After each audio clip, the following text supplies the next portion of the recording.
everyone, this is she, Miss Nobundu, and you are watching my channel named right after my name.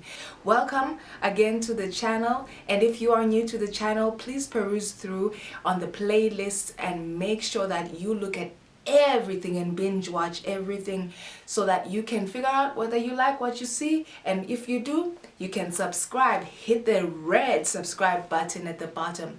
Also, if you are South African, I'm talking to my South African people watching right now. If you are South African and you are watching and you are interested in subscribing, but you have been hitting that red button and it has not been responding, it's because you don't have a profile on YouTube. So in order for you to be able to subscribe to another YouTuber's channel on YouTube, you have to have a profile on YouTube. So open your own profile and then come on over to my page and subscribe, and feel free to share with all your friends and family and your own collective of village. So without further ado, let me get into what I am here to talk about today.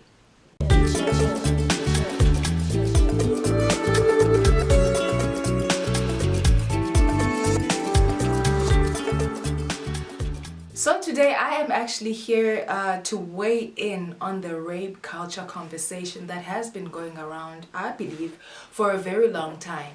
I would like, to bring to the table, I remember having a conversation with a young gentleman one time, and he was talking about a girl that he was interested in, but he was dealing with, but he was not really getting to the point where he was asking this girl out and making sure that, the titles are clear and all those things. And I said to him, when you sleep around with someone and you never make them your girlfriend, or you keep things very vague and you string them along, it's no different from going into the red light district and picking up someone to sleep with and then paying for it and then dropping them back on the corner again. And his disposition was so disturbed. He absolutely denied that could possibly be the same thing. And I said, it's the same thing. You are, at least with the person you pick up in the red light district, that's their job. They understand what's up and they know what's going to happen. Is that you are there for services, they deliver the services, they get paid, you drop them off, and that's that. But with the person who's not in that field of work, you are just stringing them along in order to get sex from them, and then exactly after you get sex from them, you're gonna drop them like a hot potato. That's rape culture. That's called being a sexual predator. And many people over the age of 18, over the age of 21, young ladies have had this experience happen to them, and they're not calling it rape. They're calling it, they're not calling it what it is. And they're not calling it out for what it is, because you supposedly over the age, you supposedly over 18, over 21. But the guy who pursues you knowing that you are very much naive, bright-eyed and bushy-tailed, not having a clue about anything, that guy who pursues you knowing that you are very naive, you have been sheltered, you probably don't know much about how it is out here, and he pursues you anyway, and he wants to get in your pants and he wants to get you into bed. That guy is what is called a sexual predator for the underage people. And to that guy, you are the person who's called the person they prey upon for the underage, under 18 children. But it's the same principle, it's the same thought behind what goes on in that young man's mind, who says, let me be a sexual predator and go after this prey, this person who is who has a weakness, whether they are naive, they've been very sheltered, who has a weakness, they are very desperate young woman, desperate to be in a relationship, they have this weakness, And I know that I can get into them, and I can get into their pants, and I can get into their head and manipulate them into thinking that we're in love. You know, we're interested in each other, and that I'm interested in them, and I can get them to believe my attention towards them. A sexual predator knows exactly what they're doing. They're grooming you. They're giving you attention because they know that you're desperate for attention. They're giving you attention and pursuing you because they know that you're desperate for a relationship, just like all your other friends that are in a relationship. And they're saying, and they know all the right things to say, all the right lines to say, to grab your attention, to take hold of their prey as the sexual predator, and so that you are in the grips, and you are in the mercy, so that you are in the mercy of their grips. And they know how to do that. But now when you're over 18 and when you're over 21, people are always talking about, you should have known better. You are a grown-ass woman. No. The thing is, and the point is, even if you were 24, you didn't know better. And the sexual predator knows that you don't know better. They know that you don't know how to stand up for yourself. They know that you don't know how to say, please put on a condom, or nothing's happening tonight. They know that you are not willing to give up that attention when all your friends are hooked up and you're the only one. They know what your weaknesses are. They know the points of entry into you, and to get what they want from you, which is just sex. And to leave you and drop you like a hot potato and leave you hanging. They know, and they know the right things to say, so you are hanging on their every word, believing that they like you, and they know that they don't, but they know what the drill is in order to get what they want, so then they can be out when they're finished. That's called rape culture.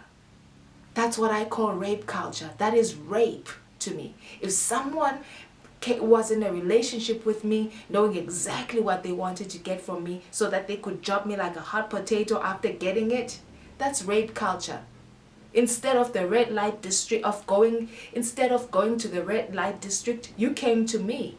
You could have gone and bought what you wanted, but you came to me. You came to me knowing that I don't know what's up. I don't know how to differentiate a pea from a corn. And you came to me, and you knew that, and you preyed upon me, and you... Out of all the people that I've experienced as the predator is, out of all the people that the predator can reach out for, who are experienced, out of all the people that the sexual predator is, that he can reach out for, to have this kind of abusive, preying upon relationship, or pursuit upon a prey. Out of all the people, the predator doesn't reach out to another predator. The predator always reaches out to weak prey. In the wild, the lion is not going for a cheetah or a jaguar. It's going for the buck. It's going for the zebra. It's going for the thing that is much, much weaker than it, much, much slower than it in pace of running. It's because it knows that I'm going to take 3 leaps over this 40 meters, and I'm going to catch that zebra, and I'm going to bite it in its neck, and I'm going to eat it up and spit it out when I'm done with it. And it's the same with this rape culture of sexual predators that are our age, that are in our age group, who go for women who are clueless, who go for women who are desperate, who go for women who are unsuspecting, who are highly inexperienced, for women who don't know any better and therefore cannot do better in the situation. They go exactly for that person because they know that person's weakness, and that person's weakness is a lack of knowledge. That person's weakness is desperation. That person's weakness is a lack of patience to wait. That person's weakness is a plethora of things, and they go for that person. They don't go for their match. They don't go for someone in their own league to play a game so that it's something else. Maybe it's not rape then, but it's something else. But they go for the person who's weak in some way, and they use that weak point as the entry point so that they can access this thing from this person that is very precious to, you know, to a lot of young women. I can bet you a lot of young women didn't want to lose their virginity the way that they did, but some sexual predator who masqueraded as someone who was interested in them got to them because they knew exactly where their weaknesses were. Some sexual predator who knew exactly that they were clueless, that they were highly inexperienced, and that they probably shouldn't be asking for what they're asking for from this person, came into their lives and asked for more than what they knew that this person was willing to give. And we just call that, oh, this guy who played me. No. It's a guy who raped you.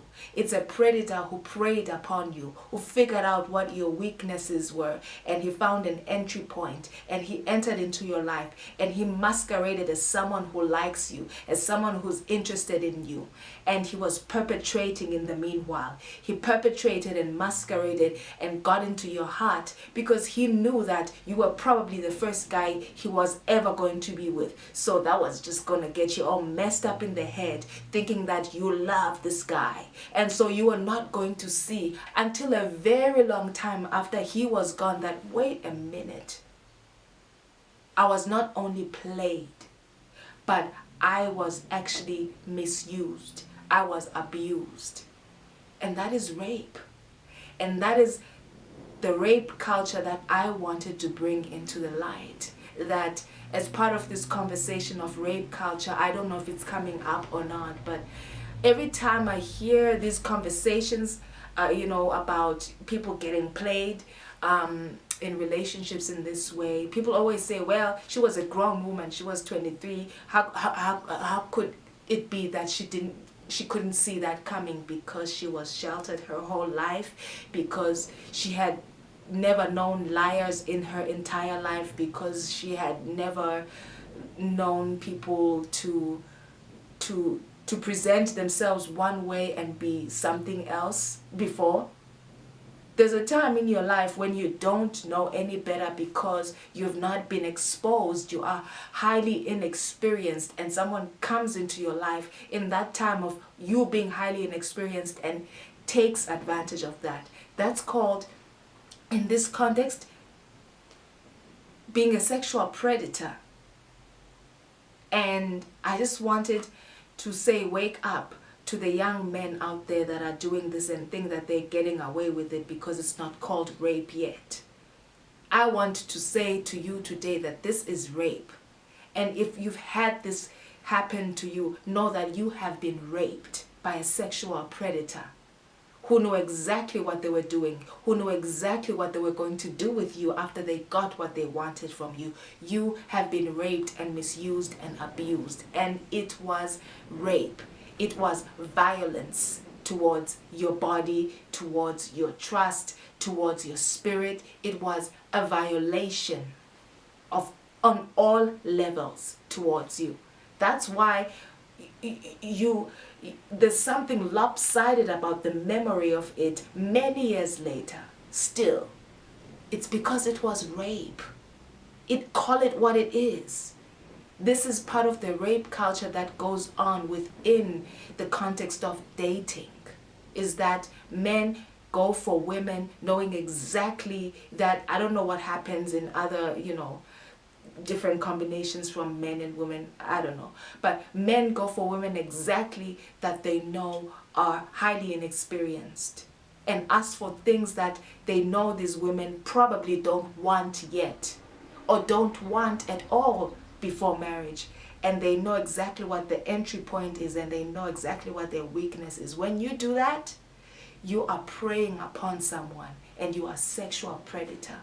You better know it, brother, and you better know it, sister. That's all that I came here to say today, that this is also part of what rape is. And this is part of the rape culture that is going on unnoticed, unreported, and people are walking around with a lopsided funny feeling that is kind of something went wrong over there. Like, it's not only that I just got played, something else happened over there. You got raped. That's what happened. You were raped. So tell me what you think, what your thoughts are about this thought down below in the comments section, and let's open a conversation and have an open and honest conversation about this. No one has to mention their names. No one has to tell their stories in the first person. But I really would like to have a continued conversation regarding this particular subject, this particular angle into rape culture that I'm bringing to the table. And that is about it that I came here to talk about today. I will see you next time. Stay well and be well.